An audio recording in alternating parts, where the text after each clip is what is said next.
how did you pivot from meow, meow, meow, meow, to purr? How did you become one of the first and most successful cat bloggers, cat journalist?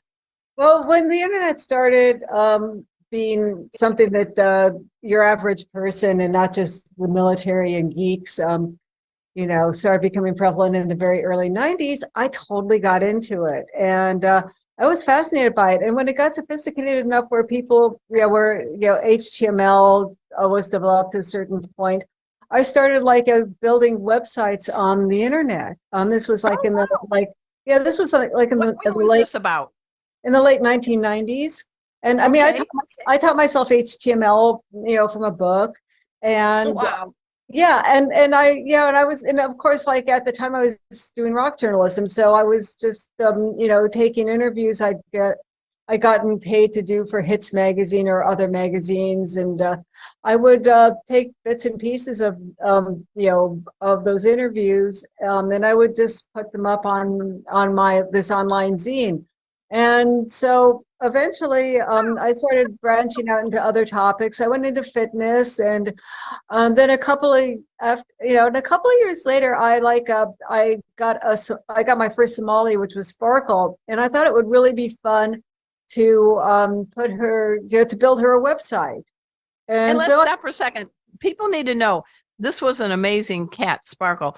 The breed, Somali. Tell us about that real quick. oh, so yeah, well, actually, I've always loved Abyssinians, but I also love cats with long hair and fluffy tails. And Yeah. until about the late 1990s, I did not real about the same time I was starting to learn HTML. I found out that there was a long-haired version of the Abyssinian called Somali, and There you go. I hunted down a breeder, and I'm actually friends with her to this day. And that's how Nice. I wound up getting Sparkle. And Somalis are And really fun. They're like Abyssinians. They're very active. They're playful. They're really intelligent. You have to keep them busy because otherwise they'll make yes. their own fun and get into all sorts of trouble. And Well, and they're so great you cats. got They're Sparkle. beautiful. Sparkle was your first social media cat, right? Yeah, she was. She's a trendsetter just like you. Just Yeah, tell she us a was little a bit about some of the things that made Sparkle shine because what amazing cat. You had well, she was blogs, you had newsletters with her. I mean, you were all over the place with Sparkle. well, the thing with Sparkle, the thing with any cat I've ever had, it's just I'm a writer, so it's really easy for me to take an animal and put a voice to them that's sort of based on their personality. So Okay. what you saw, and originally some Sparkle's website was just updated like once a month, for like what was going on in her life, and then I do like an advice column and a book review, and that was pretty much about it.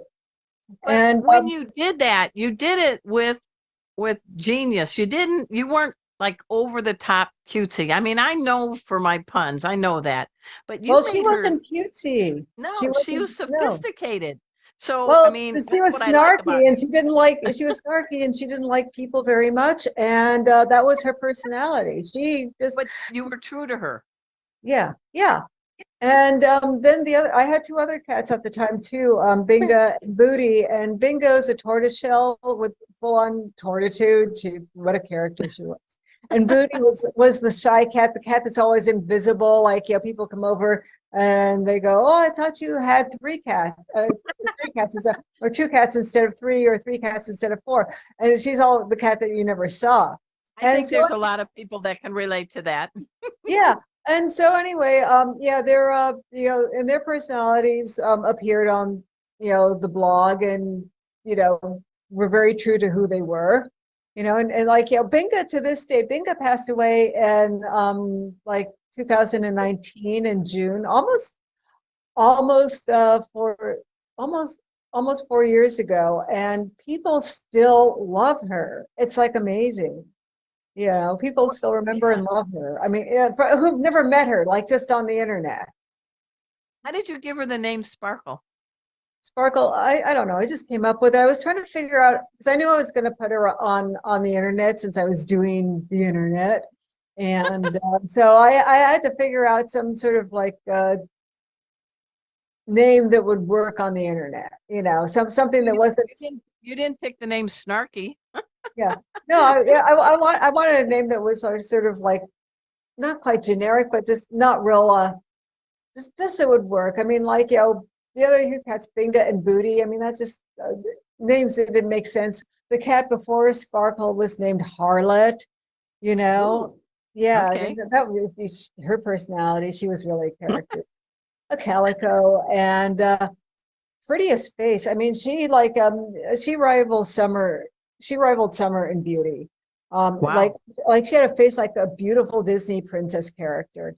And Nice. she's the meanest, toughest, streetwise cat. Brilliant hunter. Like she killed squirrels that were like that were almost half her size. I mean, like 4 or 5 of them every summer. She would be bringing home dead squirrels. It was terrible, but Wow. yeah, she was crazy. And she was an indoor-outdoor cat, mostly outdoor because I could not force her to be an inside cat because that was always So, my focus. yeah. Is And I know with Sparkle, you had quite a following. You had newsletters, you're kind of on top of the game of social media. I mean, it, what would you say would be her legacy? What would you say? her book. She Okay. we had a book of her advice published in 2010. And Okay. What it's was it called Dear called? Sparkle. It's called Dear Sparkle, cat to cat advice from, the world's foremost feline something, or I forget exactly. But yeah, I I somehow got a book deal with a publisher called Adams Media, which was at the time a mid-sized publisher, and they no longer exist. They got bought out. The book's out of print, but I have copies. You know, Yay, yay. I have Well, I copies. mean, think about it. In Sparkle's error, you had, you were using what you could on social media. Yeah. And now this the world is huge. There's so many different things. It's so much easier to post and everything. How we're going to talk after we come back from this break. How did you get Summer and how did you realize I've got to up my game now because the world's changing? Everybody walks around life with a cell phone, right? So I Yeah. want to kind of understand because I know a lot of people want to have more of a social media presence. And maybe in the next segment, when you come back, we can talk about Summer and share some ways to really show off your cat on social media and not, like in a bad way, but in a good way. Oh yeah, So definitely.